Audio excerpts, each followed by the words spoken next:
que eu aprendi lendo o diálogo Górgias, do Platão? Bom, se você já se deparou com uma pessoa que fala muito pomposamente, de uma maneira muito rebuscada, usando palavras muito difíceis, mas que você sabe que no final das contas essa pessoa fala um monte de asneira, só que ela fala de um jeito bonito.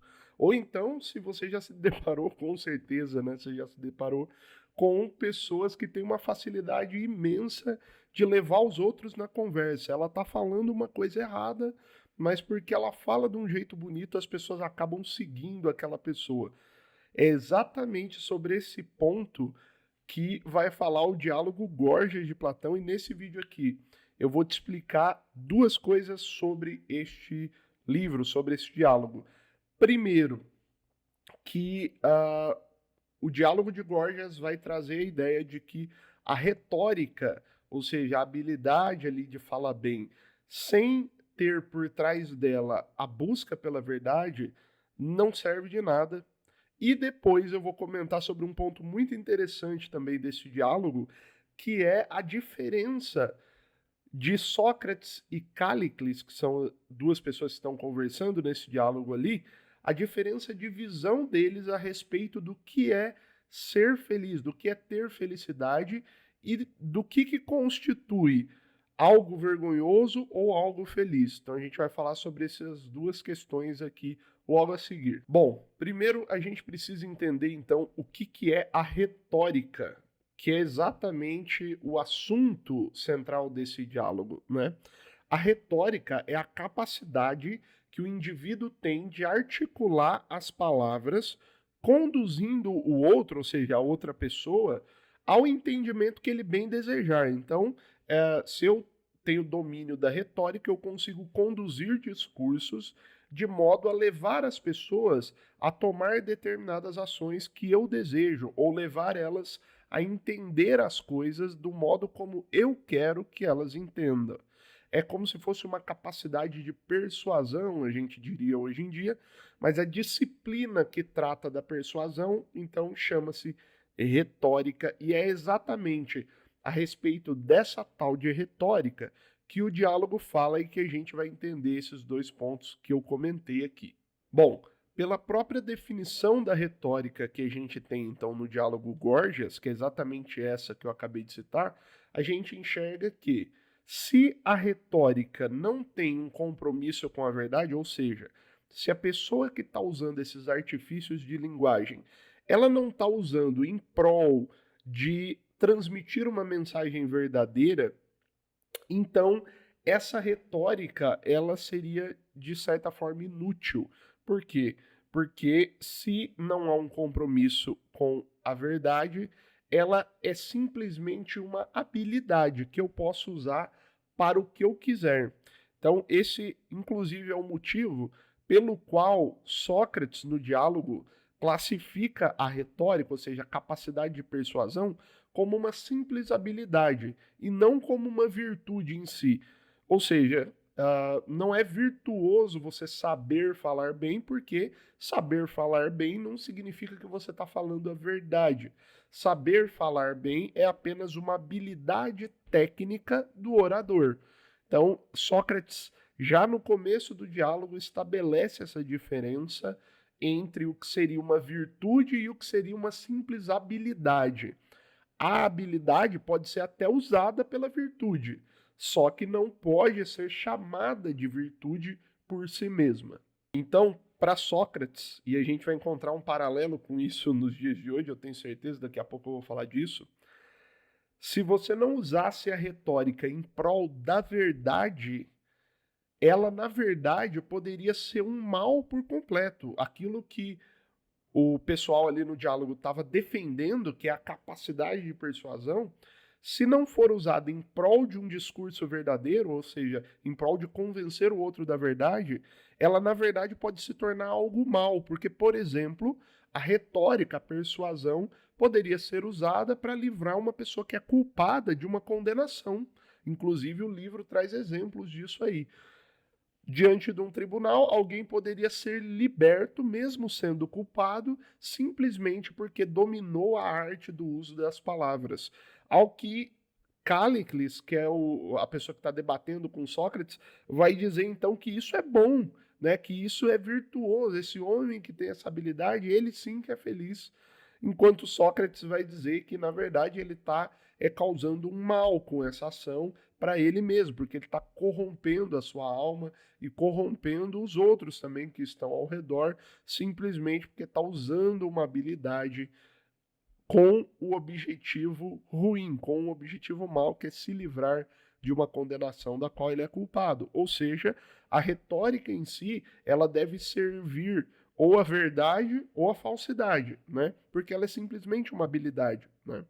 Então, se você não usar ela para a verdade, você está usando ela para um final mal, né? Ou seja, trazendo para os nossos dias de hoje, as pessoas geralmente que falam de uma maneira muito pomposa, em geral, elas tentam esconder a ausência de sentido do discurso delas, né? É claro que pessoas mais cultas, mais inteligentes, elas tendem a usar palavras mais difíceis. Mas, se, por exemplo, você pegar o discurso de um político aí do centrão, né, que são os caras mais polidos e tal, você pega o discurso de um político do centrão e você pega o discurso de um filósofo, por exemplo, Mário Ferreira de Andrade, você vai falar, poxa, esse cara, esse filósofo aqui, ele tá falando de um jeito super simples, ele é gente como eu. Enquanto o político, ele tá todo pomposo, todo, assim, adereçado, né, de bonitas palavras, etc. É exatamente isso que Sócrates está condenando no diálogo Gorgias, né? Ele está falando, olha, vocês têm esse domínio do uso das palavras, que serve para nada. Aliás, serve sim para alguma coisa, serve para fazer o mal, né? Serve para levar os outros para o entendimento errado das coisas, porque no olhar de Sócrates, a verdade ela nem sequer precisa muito de retórica, porque a verdade ela se impõe por si mesma, né? O fato é o fato. Então, Sócrates, inclusive, vai falar ali no livro que, olha, você até poderia usar retórica para convencer os outros da verdade. Só que isso praticamente não é necessário, porque a verdade se impõe. Ou você aceita ela ou você rejeita, né? Então, e a gente sabe que é assim, e é por isso que a gente não fica falando de maneira difícil a todo momento, né? Mas a gente sabe que tem pessoas aí ao nosso redor, na sociedade, que parece que elas sempre que vão falar alguma coisa, elas articulam perfeitamente a linguagem e enche de palavra rebuscada para dar a impressão que ela está falando a verdade ou que ela é inteligente. Em geral, essa pessoa está escondendo alguma coisa. Ou ela está escondendo o fato de que ela de fato não sabe direito o que ela está falando, ou ela está escondendo a intenção dela por trás dessas palavras. É isso que o diálogo Gorgias vai trazer para a gente com relação à persuasão e à retórica, tá? Bom, agora vamos entender aquele outro ponto que é o seguinte: dentro desse discurso, então, ali, que ocorre entre Cállicles e o Sócrates, né? A gente percebe que um está tentando, Cállicles então está tentando defender. Eu sempre troco todos os nomes dos caras, mas eu acho que é Cállicles, tá? Já faz um dia que eu terminei de ler o diálogo, então não sei exatamente se é Cállicles ou Cállicles, não sei. Bom, Cállicles então está tentando defender a ideia de que a retórica é muito boa assim e que é uma virtude que o homem que usa a retórica em prol do seu próprio benefício, né, independente se ele está fazendo uma coisa que é certa ou ruim, esse homem sim é que é feliz, porque ele consegue fazer o que ele quer com a retórica. A retórica dá para ele o poder de executar o que ele quiser, porque ele convence todo mundo do que ele quer e pronto, acabou. Enquanto Sócrates, e aí a gente vai ver uma dualidade nesse pensamento, Sócrates está afirmando exatamente o contrário. Sócrates está dizendo assim, olha, é justamente porque ele pode fazer o que ele quer que ele não será feliz, né? Porque aonde que está a diferença do que Sócrates e Cállicles estavam afirmando?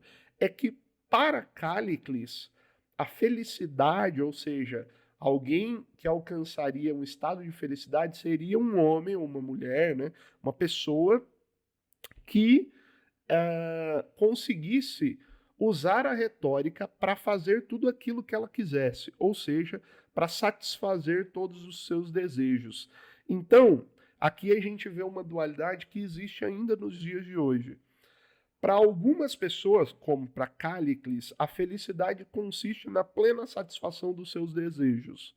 Enquanto para outras pessoas, como para Sócrates, a felicidade, na verdade, muitas vezes é conseguir refrear os seus desejos. Por quê? Porque para Sócrates, a felicidade plena só seria obtida através do aprimoramento da alma do ser humano.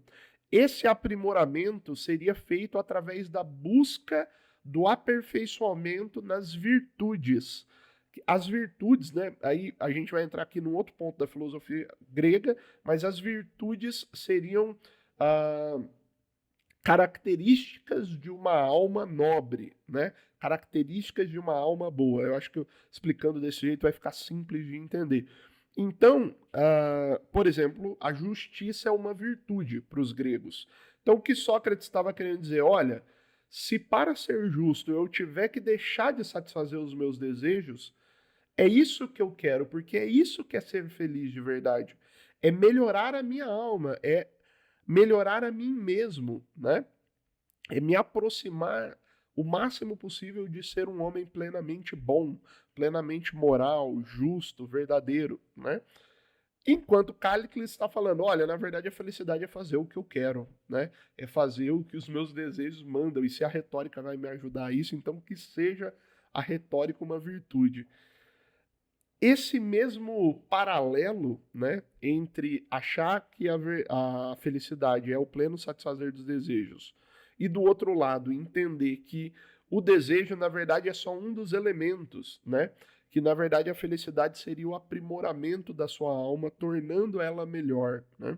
E aí o livro vai discorrer bastante do meio para o final do diálogo sobre esse ponto aqui, porque eles entram numa discussão sobre isso.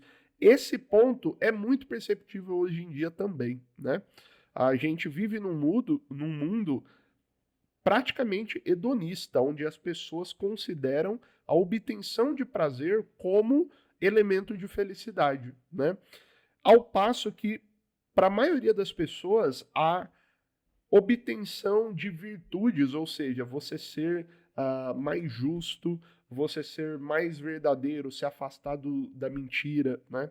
Se afastar da falsidade, você ser mais ordenado, organizado, você buscar a beleza em tudo que você faz, né? Para a maioria das pessoas, isso constitui um sofrimento, na verdade, hoje em dia, né? Ao passo que para algumas outras, hoje em dia, infelizmente poucas, isso é o que constitui a felicidade. Então aqui a gente tem a dualidade do pensamento hedonista, focado na satisfação de desejos, muito presente na nossa sociedade pós-moderna, e o pensamento clássico, né, que é o pensamento de Sócrates e da maioria dos filósofos gregos, então, que vão dizer que, na verdade, a felicidade plena é o pleno aperfeiçoar da alma do ser humano. É a busca constante pelo aperfeiçoamento da virtude e o abandono dos vícios. O vício, então, seria o oposto da virtude. Veja que essa é exatamente a batalha que uma pessoa de bem tenta travar nos dias de hoje, né? E é isso que eu recomendo você fazer. Busque a virtude, o aprimoramento das virtudes, mesmo que isso te cause algum desprazer momentâneo. Porque no final das contas, e Sócrates vai explicar isso muito bem no diálogo, aquele que aprimora as virtudes, ele é como um jarro formado. O jarro, ele precisa ser cheio de água, certo? Porque ele está vazio. Então, nesse sentido, a pessoa que tem virtudes, ela também precisa de prazer. Só que quando o prazer entra, ou seja, quando a água entra no jarro e enche o jarro, aquela pessoa está satisfeita. Por quê? Porque a virtude formou aquele jarro e recebeu adequadamente o prazer. Enquanto para Sócrates, uma pessoa que não busca as virtudes e não se aprimora e que tem o prazer como elemento de felicidade, ela é como um jarro, só que um jarro quebrado, um jarro furado. você põe água dentro, ou seja, você põe prazer naquela pessoa, só que ele escorre, ele escoa, não para, a pessoa sempre precisa de mais, sempre precisa de algo maior, algo mais prazeroso, algo mais maldoso, dependendo das coisas que ela vai sentir prazer, né? Por quê? Porque ela é um jarro furado, ela não construiu os limites do seu ser. Logo, o prazer entra nela e a domina. O prazer entra nela e ela não consegue conter esse prazer e se satisfazer com ele. Por quê? Porque ela não definiu os limites do seu ser, certo? Então, tudo que entra nela escoa e ela continua precisando de mais. Se você notou alguma semelhança com os dias de hoje, não é mera coincidência. Os diálogos platônicos, eles falam de assuntos muito atuais do ponto de vista do funcionamento da sociedade, né? A coisa ruim é que a atualidade dos diálogos de Platão, hoje em dia, está centrada exatamente nos pontos negativos, ou seja, a nossa sociedade está fazendo tudo aquilo que Platão, Sócrates, Aristóteles falou para não fazer, né? Tudo aquilo que eles entendiam que era se afastar do bem. Tudo isso a nossa sociedade está fazendo hoje em dia. Bom, se você gostou desse vídeo aqui, comenta o que você entendeu. Se você já leu o livro ou se vai ler, comenta aqui também, que eu quero ouvir sua opinião. Se inscreve no canal, deixa o joinha aí.